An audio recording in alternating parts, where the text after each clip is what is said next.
Everyone listen carefully, because with the help of you clever detectives out there, I believe we've solved the mystery.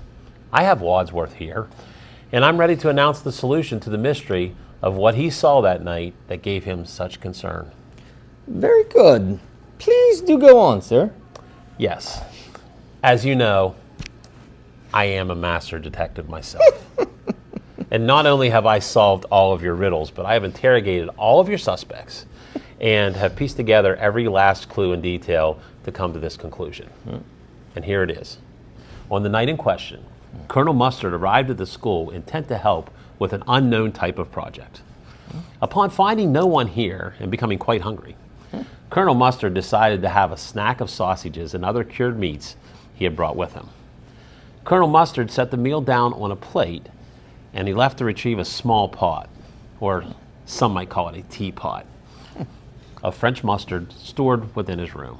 At that very instant, Yvette, the minute maid, saw the assorted meats left within the lobby and cleared and cleaned the room without ever being seen, since she is a very fast maid.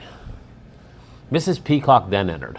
Smelling the sweet smoke of the cured meats still lingering in the air, Colonel Mustard was returning, but soon realized that the teapot was empty, having forgotten he had finished the mustard earlier that week, and then he let out a scream of both hunger and disappointment.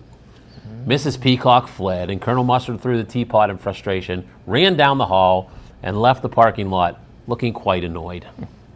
A most concerning scene, if ever there has been one. No wonder you wanted to report it, Wadsworth. Wow. Just wow. I must say that is an incredible job, sir. Why, thank you. Incredible. As in unbelievable. How you could get something so wrong. That is not even close to the correct solution. What detective training do you have again, sir? It's not correct? I thought I had it all down. Where could I have gone wrong? If that's not the solution, then I'm afraid I must insist you tell us right now. No more of these puzzles or clues. All right, fine. This has all become overexhausting, and I suppose the Butler's Code is more of a guideline anyway. I will tell you. Yes, please. Go ahead then. Well, here is the real solution. On the night in question, I begin to buttle a bit earlier than normal. I do this sometimes and call it a biddle-buddle. A biddle-buddle? Yes, a biddle-buddle. Anyhow, as I looked into the office, I noticed the Professor Plum standing over a cauldron, laughing and muttering. "Oh, what a surprise I have for the school," he said. "Yes, they're all going to get it now. All of them." Well, I couldn't believe what I was seeing. After all, Professor Plum is normally plum delightful. But I wasn't the only witness. At that very moment, I saw Miss White. She entered and took one look at the scene and let out an ear-piercing scream, and she took off and ran down the hallway. Well, I had seen enough and ended my evening biddle-buddle right then. I decided to return the next day and alert you, sir, fulfilling my duty as the butler to protect and serve the school. Unbelievable, Wadsworth. Professor Plum standing over a cauldron and saying the whole school was in for it? That story is amazing and unnerving. I must thank you for both your service to this school and all the things that you do. Let's get Professor Plum in here and get to the bottom of this. Yes, sir.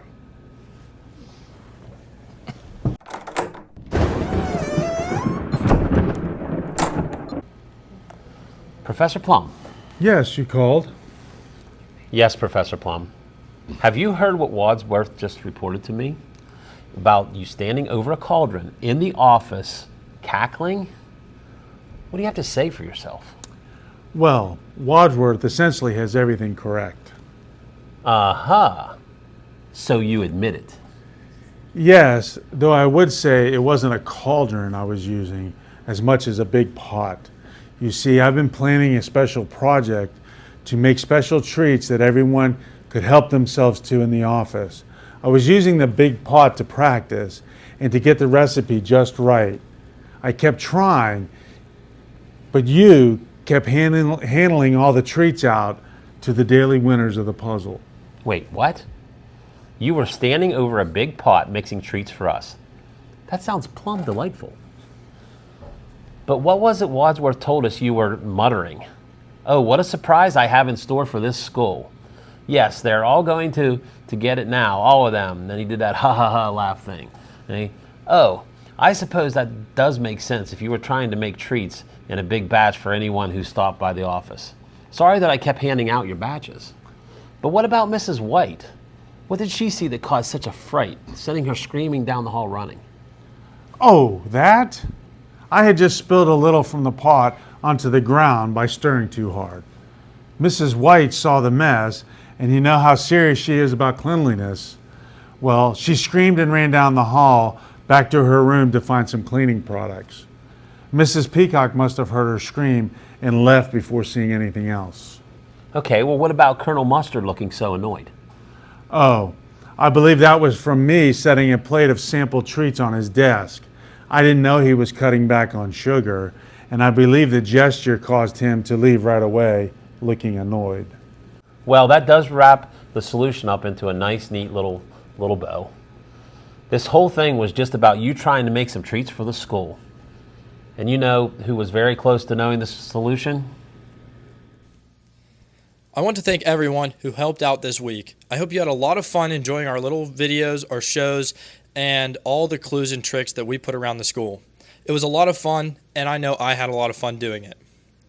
It was great to be able to share this mystery with you. Now, let's get down to the business everyone's been waiting for. Who did it? Well, the answer was Mr. Plum in the office with the cauldron.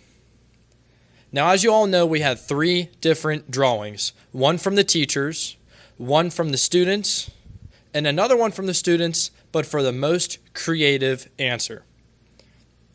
The winner out of the teacher's drawing was Mrs. Lape. The winner out of the student drawing for the correct answer was Whitney Bobish. And the student with the most creative answer was Lonzy Vielma. Congratulations to all the winners. Thank you to everyone, and thank you for listening.